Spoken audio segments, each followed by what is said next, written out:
So today we're actually going to start our blanket, and we're starting with our central square and half of it effectively. So this fudge bit on this original blanket, that's the bit that I'm going to be making today.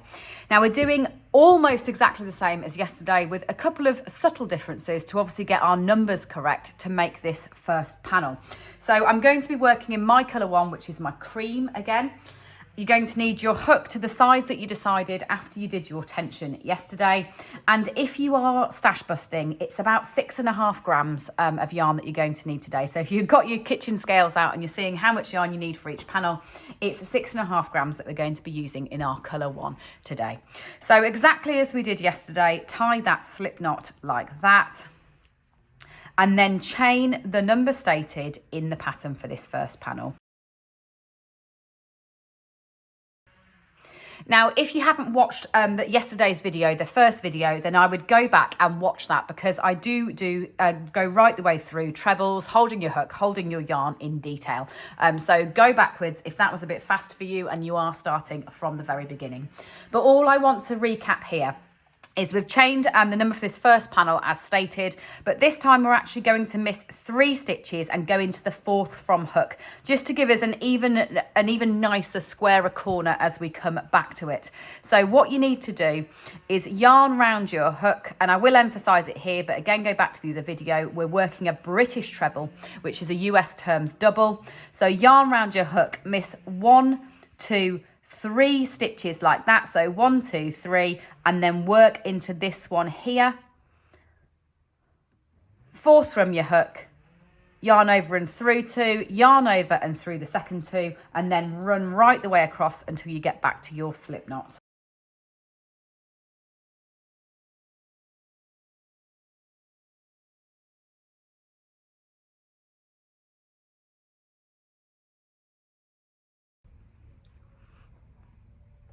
Now, when you get back to that final one, so you're going to work that one that's right next to the slip knot, before you turn and do the next row, all I want you to do is stop and put it down like that. Now, this is because this marks your right side of this first row. And this is going to be really important when we start to rotate and crochet the next panel directly on, that it's really obvious to you which side is the right side and which side is the wrong side.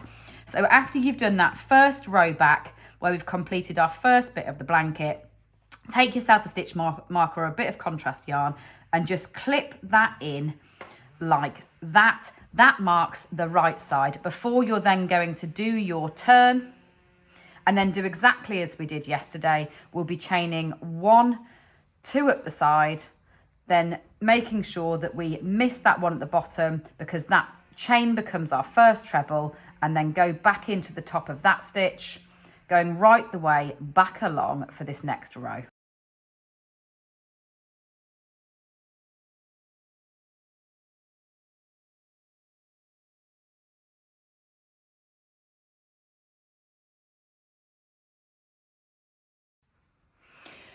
Now, before you carry on to the next one, just make sure you count them. And this, if you are new to this style of crochet and working in rows, as I said yesterday, watch that you're not going to be losing one, because that's the easiest mistake to make, really, is to be losing a stitch each time. So just double check that you've got the right number of trebles as you go across before you then turn and return. And that way you'll never have to go backwards. You'll never have to pull it back.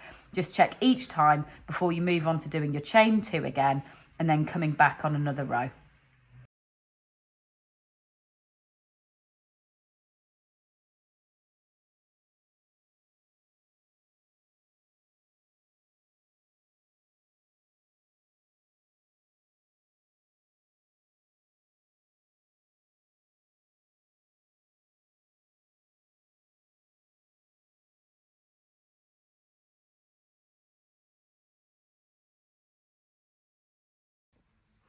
So I'm coming up now on my last few stitches of my final row of this.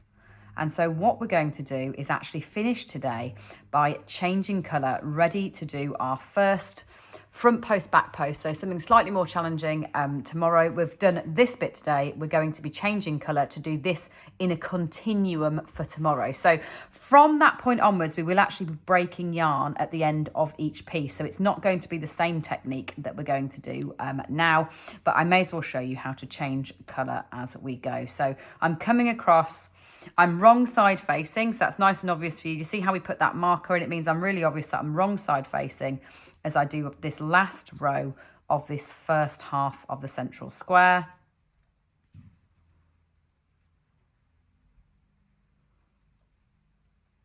And when I'm going to work that last stitch like that, just before, when I've got two loops on my hook like that, so the second part of doing that final treble, all I'm going to do is get my colour 2, which for me is going to be silver, leave myself in a longish length, because again, we will be sewing in those ends, so don't do it too short, it'll make your life even harder.